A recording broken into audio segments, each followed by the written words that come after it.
Hey everyone, just coming back on here, super stoked for this channel. Cranking out a lot of content lately. I'm usually trying to do a video every day, and it seems like I've been doing like two sometimes during a day. And so, yeah, I have a lot of content that I really want to get around to. And like I said again, this channel is meant to kind of be organic discussion. I'm hoping to bring other people on as well as the channel gets more subscribers, gets more views, right? So, but for now, it's just going to be me sharing some thoughts and ideas. So a lot of these ideas, like when I come on, I just thought about talking about them right when I come on the video. So I don't really know what I'm going to say, and so I might say something incorrect. I might not. I might say um, everything good. I might start speaking in tongues. I don't really know. So anything could happen. Anything's fair game. Like a UFO could come fly outside the window and abduct me. Who knows, right? Really, anything could happen. But um, yeah, and I think so far it's been good because a lot of these ideas that we talk about are super important in the church in this day and age, and we need to really be considering these things. And so basically, like, um, I've expressed concern in a couple of my videos for like where we are as a church and what's going on in the church and what we're believing and where the American church is at. And been something I've been very conflicted about because I love my brothers and sisters who disagree with me, and I struggle like drawing such a hard political line and thinking about where Christians need to stand, but I do think it's important. Um, and this video is supposed to be about apologetics and or this channel mostly about apologetics, theology, some politics, but so far like I've had a lot of political discussions in here.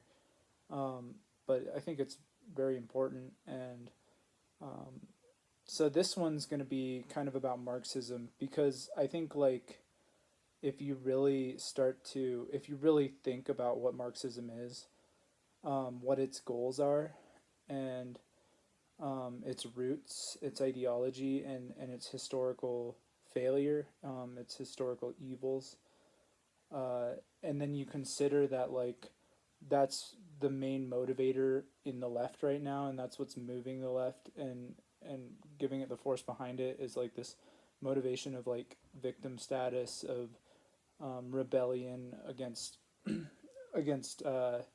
whatever authority is higher than ourselves, right? And so Marxism is all about rebellion, and so when we consider that it is about rebellion, that it is about these um, these themes that are super anti-Christian, um, and then like it's made its way into a lot of different organizations, a lot of different theories, and um, and I think that like when we consider Marxism and think about it as Christians, that should be the deal breaker, right? Once we tie um, that comparison with what we're believing politically and Marxism, um, that's a deal breaker right there. And I think when we're looking at the left as Christians, um, there's a lot of deal breakers, right? There's not just Marxism. There is abortion. There's many things, right? That we should look at and have red flags going off. So for me with Marxism, I've had a lot of experience with it. I've had experience learning about Marxism in college, which I'm actually very upset about. So this is just kind of a side note, but intellectuals. I read this book recently by Thomas Sowell, called Intellectuals and Society, and he talks about the impact that intellectuals have on societies, and basically how like the world that we see today and the problems that kind of arise within it have happened because of ideas that have been put forth by intellectuals like throughout the last couple centuries, but largely in the 20th century. Intellectuals, in the sense of like their main their main line of work is coming up with new ideas and always staying relevant and always being on the front line with ideas. And um, what ends up happening is like they say things that end up having tremendous consequences, but then they face little to no criticism at all in the wake of those consequences. So they these intellectuals can just run rampant with their ideas, and their ideas like can leave, like if you think about Karl Marx in his wake, a destructive philosophy that leads many dead. And then the problem is that you have Karl Marx. He didn't actually personally go and slaughter a bunch of people, but the ideas he espoused were what led to an ideology that justified killing many people. Um, and so many of these intellectuals are not held accountable for what they do, or what they've done. And looking at it in that respect, it's a little bit frustrating to look to see that to see and to see now like the same thing happening. You have people who are just held up at they're lionized and idolized by people because of their ideas, and they people just worship these foolish people who really have no understanding of they have no fear of God, right? And they have no understanding. And so they are coming forth with these ideas, and you just know because you've seen it before in history that when their ideas bring destruction, they're not going to face any consequence. Of course, as a Christian, we believe that they are brought to account before the judge. They're brought to God, and He deals with them, right? And He deals with them justly. We don't know what happened to people like Karl Marx, to people like Friedrich Nietzsche. Nietzsche, his philosophy was one of the main motivators for Nazism, and so, but it's not to say that if he was alive he would have condoned Nazism. It's not necessarily true, but a lot of these intellectuals they had deep personal problems. They had issues, right? Karl Marx was a deadbeat dad. He couldn't provide for his children, basically. Um, he wanted more money from his parents. He couldn't stand his parents. I've even heard and researched that he was a devil worshiper. That he prayed to the devil. He wrote about the devil in his poetry. His father was even concerned that he had a demon in him. And I mean, that kind of makes sense when you're thinking about his philosophy. Um, it's kind of rooted in the two same satanic lies in the garden. Um, did God really say, like, so questioning God's authority, and then you know better, do as you will kind of thing, and then saying, so that translates, when you put it into a societal perspective, that translates to, okay, everybody, you know better than God, you know better than the authority, so go ahead and revolt, and overturn the whole system, tear it down brick by brick, so that we can restructure society, um, and build towards the new utopia. Um, and I think like many people would label that as a simplistic understanding of Marxism, but obviously I'm not going to sit here and reiterate 900 pages of Das Kapital. I don't really care to. I don't care to read that whole book. You don't have to understand everything written in the book to understand its main points, its main ideas, its ideology, and to see how it's alive and working in the culture today. Um, so Marxism today, so this is one thing that about Marxism is that it has similarities in every way that it's used in different cultures. And so lots of times when you're arguing with a socialist or with a Marxist, what they'll bring up is they'll say, "Well, you're missing the differences between communism, socialism, Marxism, and whatever other ism that they're talking about." And so they think that there's this great divergence between all of these different systems of thought, but really they all come from the same root of ideology. And actually, fascism and Nazism emerged from a similar root of that ideology as well, taking different form. And that's the thing is like wherever it went, it took a different form and it adapted to whatever culture it needed to, and adapted and rooted into the historical and cultural understanding of whatever nation it was in order to camouflage itself with the people, and so that it could manifest and bring about the true revolution. And so when you think about like how widespread it's been, and how it's translated from nation to nation, culture to culture, and how in some ways it was even alive before Marx, it shows that Marxism does have a demonic origin. That it's so, I like to call it organized chaos, because if you think about what happened last year in the United States, it was basically like the Marxist Revolution. We had riots pouring out in the streets. We had just all this social media uproar. We had the media lying to us and still lying to us on a daily basis and filtering information. We had them splitting up and diverging people based on intersectionality. And so all those things just kind of like manifested this last year, and it almost seemed like it was the initial push to see how close they could get to making it happen in America.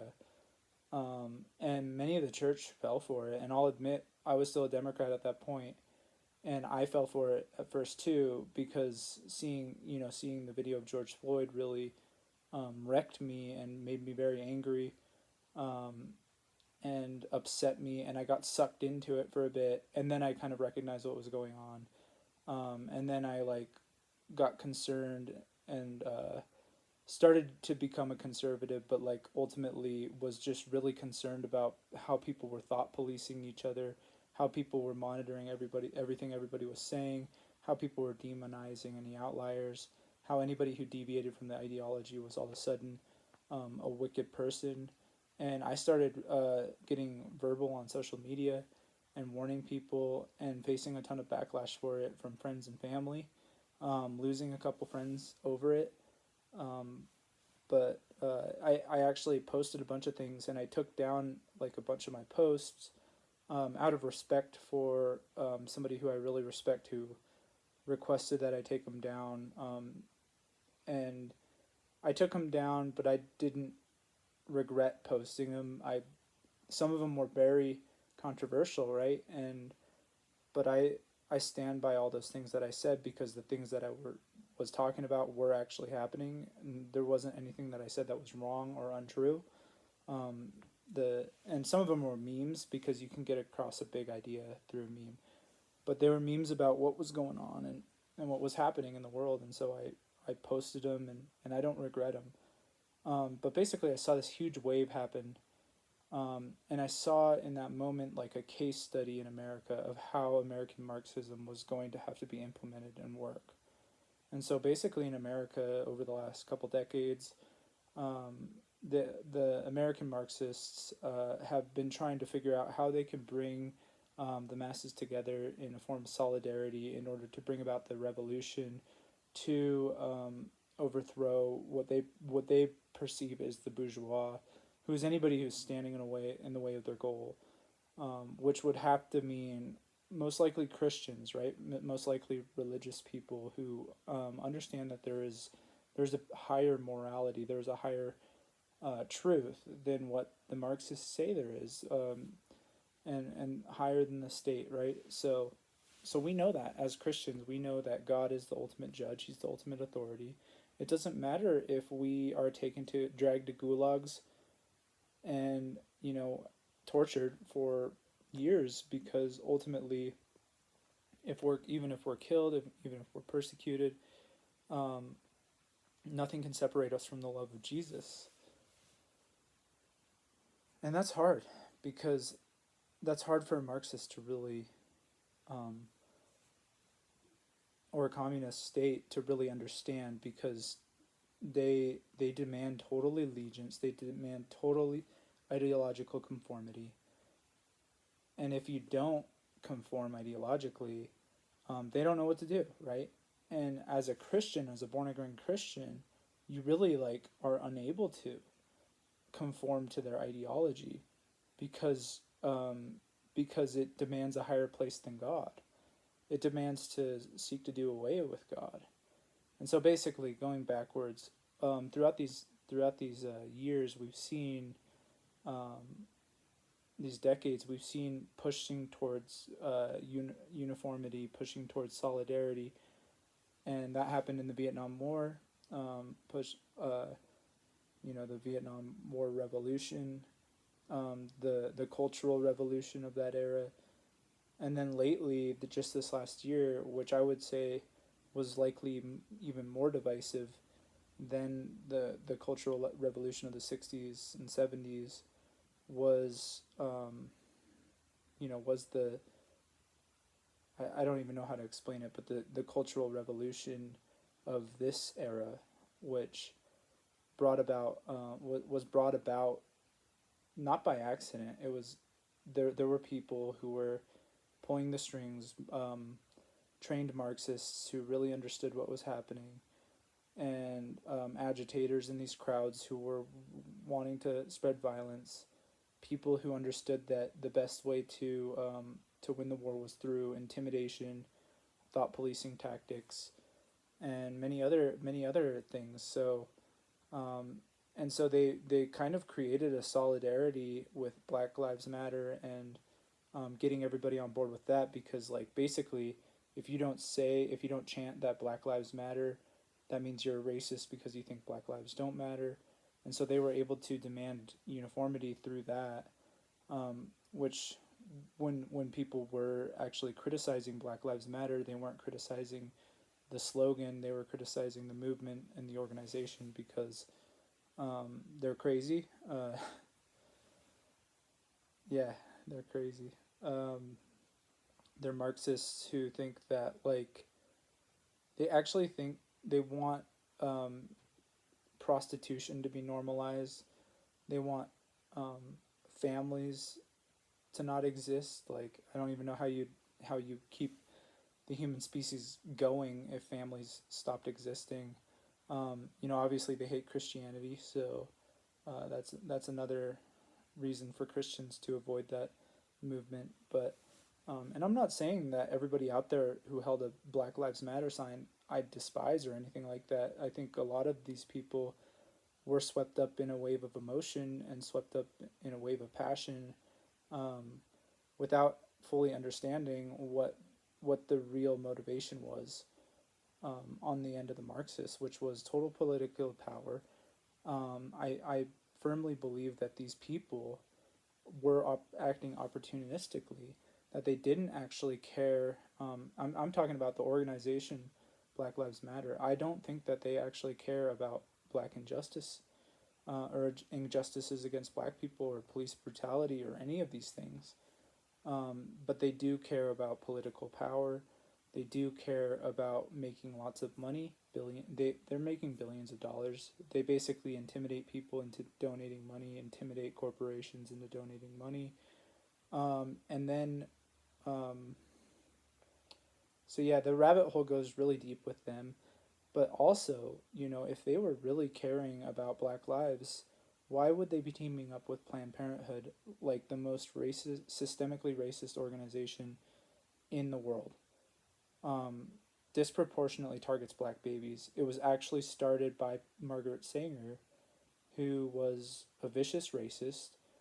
She called it the Negro Project, where she wanted to eliminate the black population. So Black Lives Matter is in cohorts with this racist organization who targets black babies for the slaughter, and um, and kills many more minorities. They set up shop in minority neighborhoods because they know that um, targeting the most financially unstable people is going to be the most beneficial for their business model. Um, yeah, all sorts of evil there, and so basically, like anybody who really thinks hard about what abortion is and thinks hard about Black Lives Matter and that they're siding with Planned Parenthood would have to come to the conclusion that Black Lives Matter are just a bunch of hypocrites, and that's why I can sit here as a white person and say that, because with the understanding of like the organization that they're siding with, a lot of people don't realize this now, but in the future, people are going to look back and they're going to recognize they're going to see what happened, because hindsight's 2020. They're going to see that Planned Parenthood was evil, um, and we're gonna wonder how there's that stain in our history here in America. Um, and so that's the hypocrisy of Black Lives Matter, which is a Marxist organization. But this podcast, or this YouTube video, was not meant to be about BLM. It was meant to be about Marxism. But I think BLM is a very good example of how Marxism is able to unify people with a sense of passion, with a sense of emotion and victim status, and unify people for something that they think is a very good cause, and ultimately, in the process, create um, an enemy out of thin air, a demon that they're fighting against. So they can be on the side of the angels fighting against the demons. They can overthrow the evil bourgeois. And of course, those themes of ancient Marxism, or the original type of Marxism, which was fighting against capitalism, are still there. But now we realize like Marxism isn't going to happen if you're just fighting against capitalism. It's going to happen if you're fighting against capitalism and capitalism and racism, capitalism and sexism, capitalism and homophobia, capitalism and whatever it is, right? So they, through dividing people through multiple intersecting lines, the neo-Marxists are able to create a world where everybody is against everybody, and by dividing people based on their victim status or lack thereof, uh, Marxism is able to create a virtually limitless amount of enemies, and a completely arbitrary amount of enemies that the elite class can target based on whatever they want to do. Now, of course, we haven't seen any of these enemies be dragged off to concentration camps, or be tortured, or put in prison, or murdered yet. Well, that's arguable, but it's not a far stretch, because what we're seeing is this the conditioning of the modern mind, which Marxism has to own your mind. It can't just have a pseudo allegiance. It has to have control over all of you. And so that's their problem with people who put Jesus first, and people who are not willing to let go of their faith, because they cannot win the person's mind. They fail, even if they take their life. They've still failed. They've made a martyr, right? And that's something that they can't have. So they're trying to figure out how to gaslight, how to make the Christians into their slaves, and so that's the nail in the coffin for Christians. And of course, racism is evil, and all those other things are evil, and where we see them, we ought to be combating them and fighting them. But it's just a little alarming to people who know what Marxism is, people who have been taught what Marxism is. And in my case, being a Marxist at one point in my life, or at least almost a Marxist, conforming to Marxist thoughts and ideology, we we see from the outside looking at Marxism and see people within the system because they've never actually been properly initiated. They've never actually learned what Marxism is, and so we see people getting duped into this system. Which that's another thing about Marxism is that there's the people at the top pulling the strings, but underneath you have the underlying layer, which is the masses.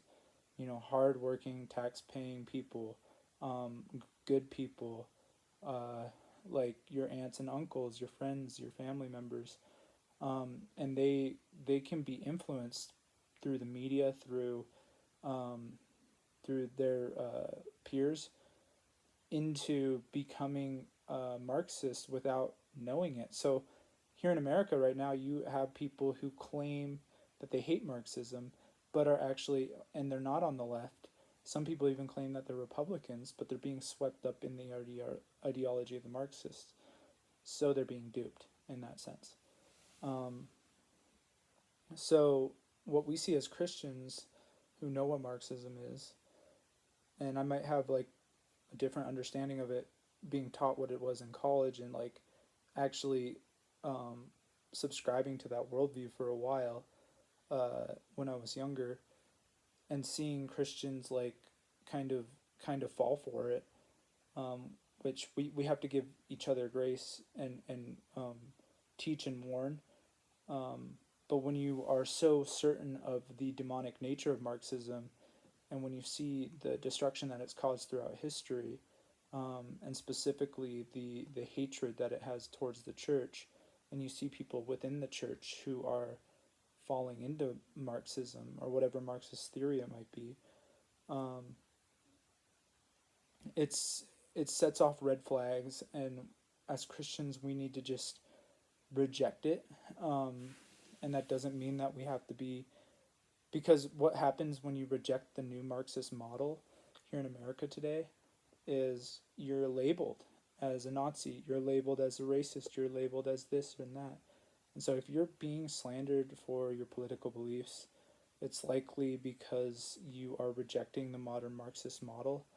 And you just have to remember, like, when the Marxists are getting mad at you, you're doing something right. It means you're doing a good thing because they live in upside down world, and um, and Christians live in a right side up world. And so they see everything upside down. So when they tell you you're bad, you're doing good. When they tell you you're doing good, you're doing bad. I mean, that's the way we have to start looking at things within this modern ideology. Uh, Otherwise, we're going to be doomed to fail as a church. We're going to be doomed to really, I believe, this is just what I believe, but make Jesus ashamed of us.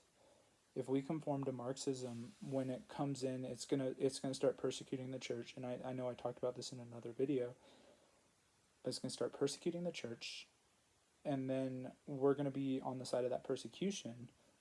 And I mean, I don't know how we could forgive ourselves if that was the case. And so, and that's the thing. Like, if that's you, don't. I'm not making this video to make you feel bad or make you feel stupid or make you feel like you're not a Christian. That's not the intent of my videos. My intent is only to teach and to warn. Um, and in a lot of ways, I wish I had this warning earlier on. I wish I was able to see what Marxism was earlier on, and cultural Marxism. And that's another thing is the historical injustices and the evils perpetrated under Marxism have not been taught to us from early ages, which is an injustice. That's an injustice in itself, because when we don't teach people these things, they can sneak in and they can take us again, these ideas. Um, but yeah, as Christians, like, okay, maybe you're wrong right now. Maybe you're on that side. Maybe you're believing in Marxism and you didn't even realize it to some extent. But it's never too early to like unsubscribe from that. But it can be too late, right? Um, and so I think that that should be a joyful experience, and for me it was not an easy experience, to admit that I was wrong, and at that point I was still a Christian, right? Like I don't think I was a Marxist, but I was still like, I got swept up into that, into that passionate emotional wave that everybody was doing, into that movement, partly because everybody was coercing people to swept up into it. Um, and it was really actually quite impressive to see the amount of planning that went into, moving the entire world in one direction, in a increasingly Marxist communist direction, um, and having like the people do it on their own without even, um, without forcing them to do it. People just started doing it on their own. They started, thought policing each other. They started becoming becoming the communist soldiers, with jackboots, who would come in and kidnap people at night. Right, like it was it was amazing, and that's what makes me think that it was deeply demonic in nature, and it always has been. Of course, the ideology came from Karl Marx, but when you see what happened in all the communist regimes, its goal was nothing less than the destruction of humanity. There's also a very, interesting, series called, gosh, what is it called? It's about communism, and I'll find it and I'll put it in the link. But it's like a 10-part series that discusses how communism like moved through the world. And if you watch that whole thing from start to finish, you can't watch it and not see the devil's involvement in it. Like you can't see how it was how it wasn't satanic. And that was what I was astounded about, was that, yeah, it was like something demonic that came into the world. And I think that really fits into a biblical perspective. Um, but it also shows us, like, if we're subscribing to that worldview, we have to really, we have to really get ourselves out of it. We have to pray. We have to ask God to reveal the truth to us, and and get away from it. Otherwise, we're gonna be um, we're gonna be the people like in Romania who were in the church and who were, deifying Karl Marx, deifying Nietzsche, deifying all the people they were told by the Communist Party to revere as saints, and we're going to be slapping Jesus in the face, and the real Christians are going to be the ones standing their ground and saying, no, we don't agree with this, and then they're going to be the ones, who are persecuted for that, right? So, those are, some of these things I might be way off. I'm fully willing to admit that, but like you can find, when you kind of understand the Marxist ideology, and understand the way it moves, um, you can see where it's going, right? You can look at history, and you can see that it started out in incremental stages. It's like a ball that just gets moving slowly down the hill, and eventually gains enough momentum that it goes so fast that you can't stop it. And, that's what these ideologies do, and Hitler's ideology did the same thing. So yeah, as Christians, like when we shouldn't just roll our eyes when people bring up Marxism as if it's not here. Um, it is one of the biggest, if not the biggest, threat that we face as a community, not even just the church, but as a community in general, but definitely as a church. So, anyways, I hope this video blessed somebody out there in the stratosphere. And if you liked it, click like, subscribe to my videos so you can see more. I'm gonna be doing stuff like this. Try to get a video out most days. So, thank you. God bless.